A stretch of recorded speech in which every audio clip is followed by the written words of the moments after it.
Hello guys, welcome to my YouTube channel physics by Arun Yadav. तो नमस्कार सभी को। दोस्तों, मैं अरुण यादव स्वागत करता हूं आपके अपने परिवार फिजिक्स बाय अरुण यादव में। तो दोस्तों, आज की अपन जो क्लास होगी वो प्रीवियस क्लास से आगे आज हम लोग कंटिन्यू करेंगे। और जैसा कि आपको पता है कि हम लोग इस चैनल पे फिजिक्स की क्लासेस फिजिक्स की जो क्लासेस है वो चाहे आप क्लास 12th में पढ़ रहे हों, अभी हम लोग बोर्ड के एग्ज़ाम को टारगेट में ध्यान में रखते हुए और फिजिक्स की क्लासेस को यहाँ पे कंटिन्यू कर रहे हैं। चाहे आप जिस भी बोर्ड से हों, सीबीएसई बोर्ड हो, यूपी बोर्ड हो अथवा आईसीएसई बोर्ड हो, सभी बोर्ड्स के लिए ये जो क्लास होगी वो हेल्पफुल होगी। आपका जो इस साल जो भी स्टूडेंट्स बोर्ड का एग्ज़ाम देने वाले हैं इस बार, उनके लिए ये जो क्लास होगी वो बहुत ही इंपॉर्टेंट होने वाली है। तो दोस्तों, अगर आप हमारे चैनल पर नए हैं तो प्लीज़ हमारे चैनल को ज़्यादा से ज़्यादा सब्सक्राइब करेंगे, अपने दोस्तों में शेयर करेंगे तथा वीडियो को लाइक करेंगे। ठीक है। तो आज अपन हम लोग चूँकि फिजिक्स की जो क्लास है उसमें हम लोग बहुत सारी चीज़ें हम लोगों ने कंप्लीट कर रखा है। Distribution of continuous distribution of charges को हम लोग स्टडी कर रहे हैं। उसमें हम लोगों ने ये भी देख लिया था कि कॉन्टिन्यूस चार्ज डिस्ट्रीब्यूशन जो है वो क्या होते हैं और कितने तरह के होते हैं। We are following 3 types of continuous charge distribution. First one is line charge distribution, second one is surface charge distribution and the third one is volume charge distribution. हमने सतत आवेश वितरण को 3 तरह से डिवाइड किया था: रेखीय आवेश वितरण और पृष्ठीय आवेश वितरण और आयतन आवेश वितरण। तो ये तीनों चीज़ें हम लोगों ने कंप्लीट कर रखा था। हमने सतत लाइन चार्ज डेंसिटी यानी रेखीय आवेश घनत्व को भी कंप्लीट कर रखा है। सरफेस यानी पृष्ठीय आवेश घनत्व यानी सरफेस चार्ज डेंसिटी को भी कंप्लीट कर रखा है। वॉल्यूम चार्ज डेंसिटी यानी आयतन आवेश घनत्व को भी क्या कर रखा है, कंप्लीट कर रखा है। तो बेटा, इस क्लास को, इस वीडियो को पूरा देखेंगे, शुरू से लेकर और अंत तक देखेंगे। बिल्कुल इस क्लास या इस वीडियो को स्किप नहीं करेंगे। अगर आप अभी तक प्रीवियस क्लासेस को अभी तक नहीं आपने देखा है तो प्लीज़ आपसे रिक्वेस्ट है कि उस क्लासेस को आप ज़रूर से ज़रूर देखें। ठीक है। एक एक चीज़ें हमने बेहतरीन तरीके से उस पर डिस्कस कर रखा है, तो इसलिए उस क्लास को देखना आप बिल्कुल भी नहीं भूलेंगे और फिर इस क्लास से यहाँ से आप कंटिन्यू करेंगे। ठीक है। तो आइए आज हम लोग बहुत ही इम्पोर्टेंट चीज़ें कुछ बात करते हैं। ठीक है। और हम लोग ये जो फिजिक्स की क्लास है इसमें हम लोग आपका जो पहला चैप्टर है इलेक्ट्रोस्टैटिक्स, इसमें इलेक्ट्रोस्टैटिक्स में आपका जो है इलेक्ट्रिक फील्ड को हमने कवर अप कर रखा है।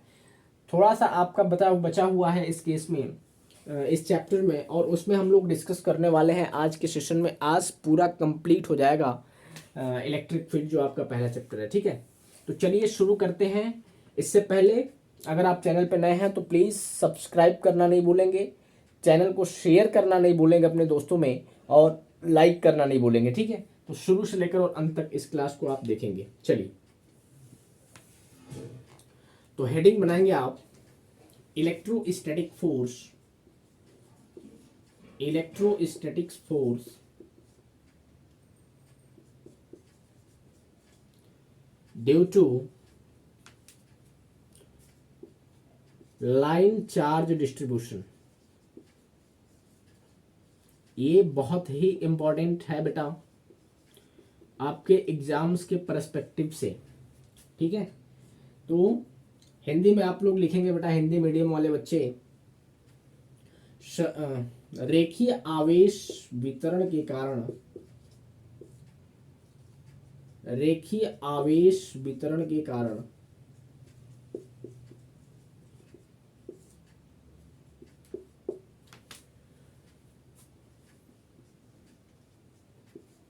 किसी बिंदु पर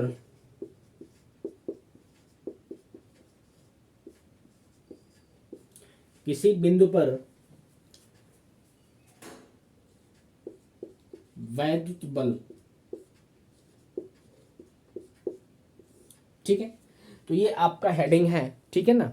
इस चीज से आप क्या करना है कि कोई भी आपको लाइन चार्ज डिस्ट्रीब्यूशन दे रखा है उस लाइन चार्ज डिस्ट्रीब्यूशन के कारण हमें किसी पर्टिकुलर पॉइंट पर इलेक्ट्रोस्टैटिक फोर्स की वैल्यू फाइंड आउट करनी है।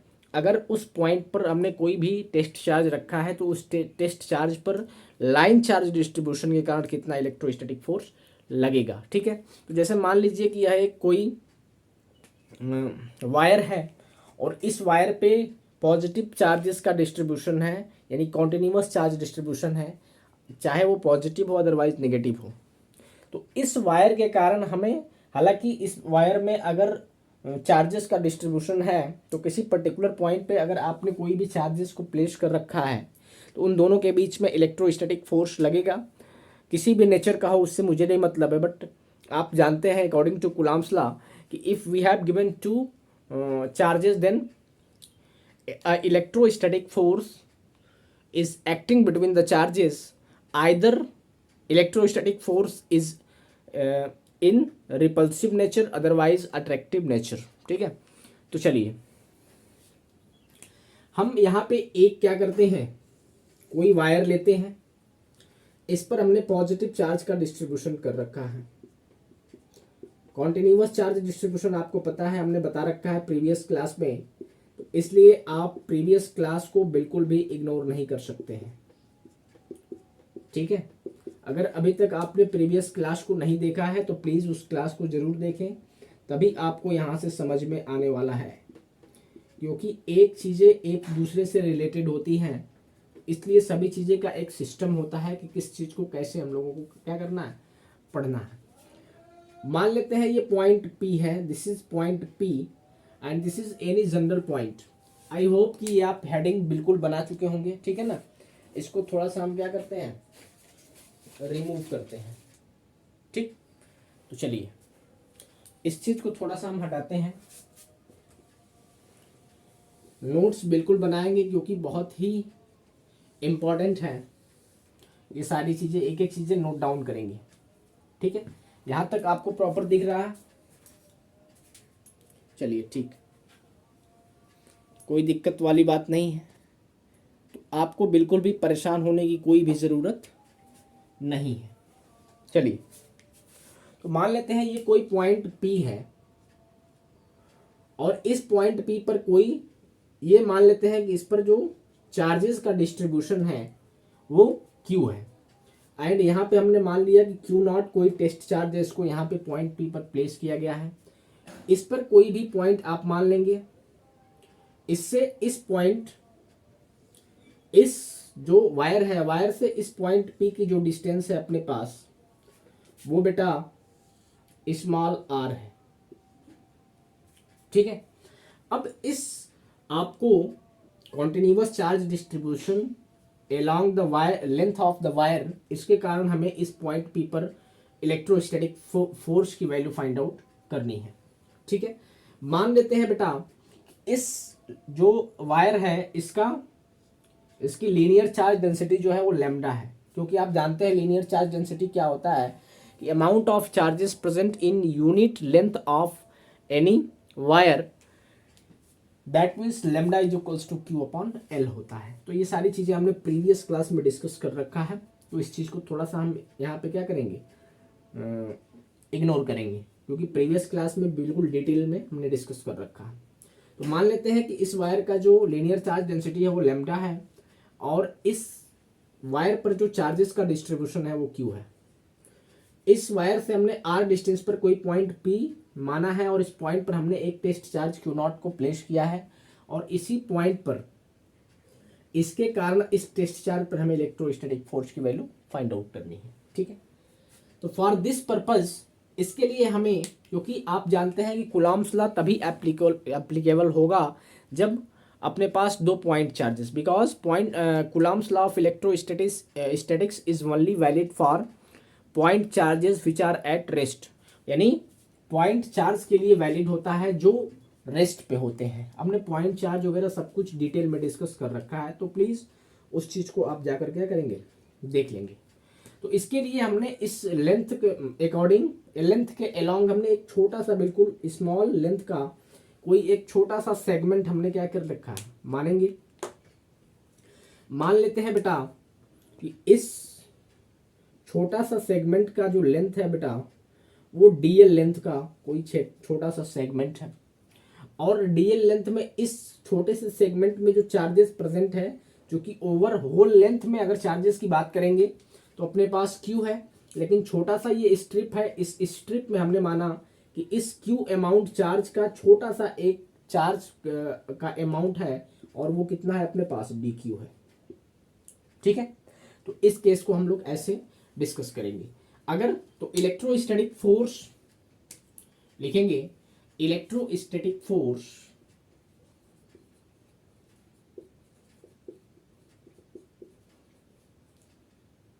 Eight point P due to at point P due to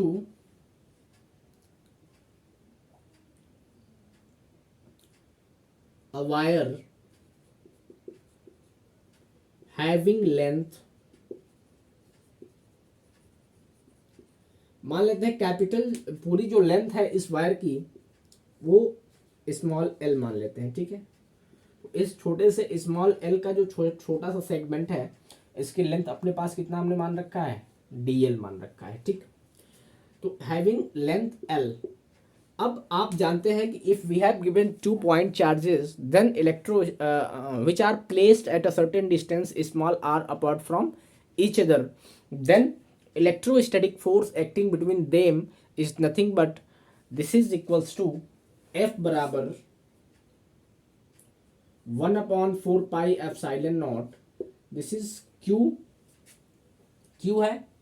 ठीक है, क्यू नॉट अपॉन, चूंकि हमने इस छोटे से सेगमेंट के कारण हमने मान लिया है, यहां पे लिख लेंगे ड्यू टू स्मॉल सेगमेंट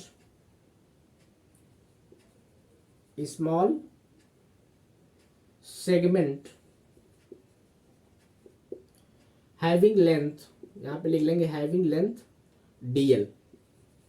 तो इस छोटे से सेगमेंट के कारण बेटा अपने पास जो यहां से इस पॉइंट पी पर यानी क्यू नॉट टेस्ट चार्ज पर इलेक्ट्रोस्टैटिक फोर्स लगेगा, वो कितना लगेगा, तो क्यू की जगह पे हम क्या लिखेंगे, डी क्यू, क्योंकि amount of charge small segment में कितना प्रेजेंट है, डी क्यू है।